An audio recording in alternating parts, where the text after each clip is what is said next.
बिस्मिल्लाहिर्रहमानिर्रहीम। अस्सलाम वालेकुम नाज़रीन, मैं हूं तवक्कुल हुसैन और आप देख रहे हैं मेरा यूट्यूब चैनल। नाज़रीन, आज 24 तारीख है और कश्मीर के इलेक्शन जो है वह कल हो रहे हैं। मैं आज आपको डिटेल बता दूंगा कि वो कितनी कितनी नशिस्तें तकरीबन वहाँ पर पार्टियाँ हासिल कर सकेंगी।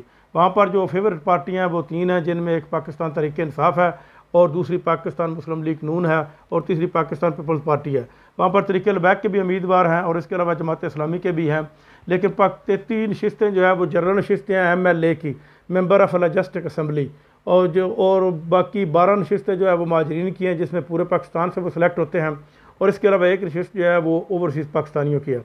लेकिन फ़ैसला जो है वो इन 33 नशिस्तों के ऊपर होना है। जिस पार्टी के साथ इनमें से ज़्यादा नशिस्तें वो हासिल करने में कामयाब होगी वही वहाँ पर वजारत उज़्मा का वजारत वज़ीर-ए-आज़म बनाएगी। क्योंकि पिछली हुकूमत जो है मुस्लिम लीग नून की थी। मुस्लिम लीग नून के वज़ीर-ए-आज़म राजा फ़ारूक हैदर थे, जिन्होंने आज़ाद कश्मीर में किसी किस्म का कोई भी काम नहीं किया। ना इंफ्रास्ट्रक्चर का काम किया है, ना इंतज़ामी अमूर का काम किया है, ना ब्यूरोक्रेसी को ठीक करने का काम किया है, ना लॉ एंड जस्टिस का निज़ाम नाफिज किया किसी किस्म का। यानी कि उसने 5 साल ऐसे कह दें कि सो कर गुजार दिए और करप्शन करके गुजार दिए। वहाँ पर भी करप्शन बेतहाशा हुई है। हाँ, अलबत्ता अगर मैं आपको ये कहता चलूँ कि वहाँ पर 5 साल जो उससे पहले थे वो पीपल्स पार्टी के थे, पीपल्स पार्टी में ने काम किया है, तो ये गलत नहीं होगा।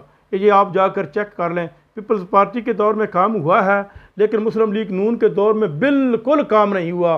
बिल्कुल ही जिस तरह उन्होंने पाकिस्तान में भी जो बाहुकूमत आई है ना मुस्लिम लीग की नून की 2013 से लेकर 18 तक, उसने पाकिस्तान में भी किसी किस्म का कोई काम नहीं किया, बल्कि करप्शन ही किया है और कुछ नहीं किया। हाँ, अलबत्ता थोड़ा बहुत मियाँ शहबाज शरीफ ने पंजाब में काम किया है, वो मैं मानता हूँ उस बात को। क्योंकि इस वक्त जो महाजरीन की 12 नशिस्तें हैं, इसमें से 7 से 8 नशिस्तें आसानी के साथ पाकिस्तान तहरीक इंसाफ जीत जाएगी।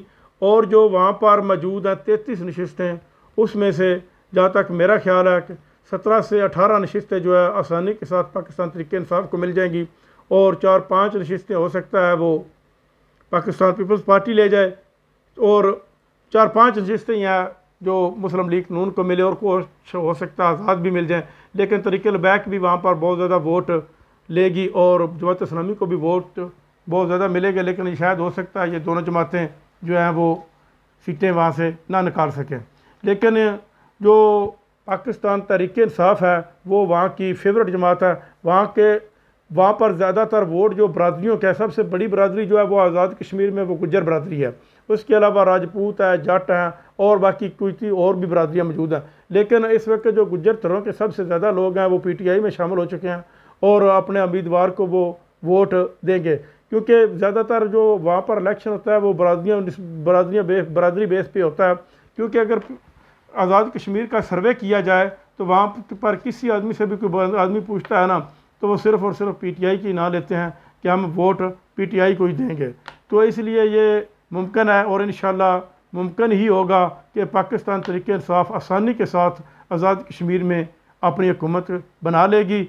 और ये जो 45 नशिस्तें हैं, इसके अलावा 7-8 नशिस्तें जो मखसूस होती हैं वो हैं। मखसूस नशिस्तें तो ज़ाहिर उनकी होंगी जिनके पास ज़्यादा जनरल नशिस्तें होंगी।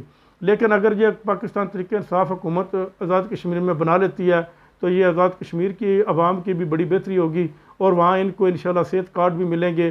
पाकिस्तान तहरीक इंसाफ की हुकूमत जो है वो पाकिस्तान में भी काम करती है और करने जा रही है। 3 साल तो उनके गुजर रहे हैं, लेकिन उस स्पीड से इनकी काम की पोजीशन नहीं है जो होनी चाहिए थी। लेकिन उम्मीद है कि आज़ाद कश्मीर में भी काम अच्छा करेगी। आज तक के लिए इतना ही। अपना ख्याल रखिएगा।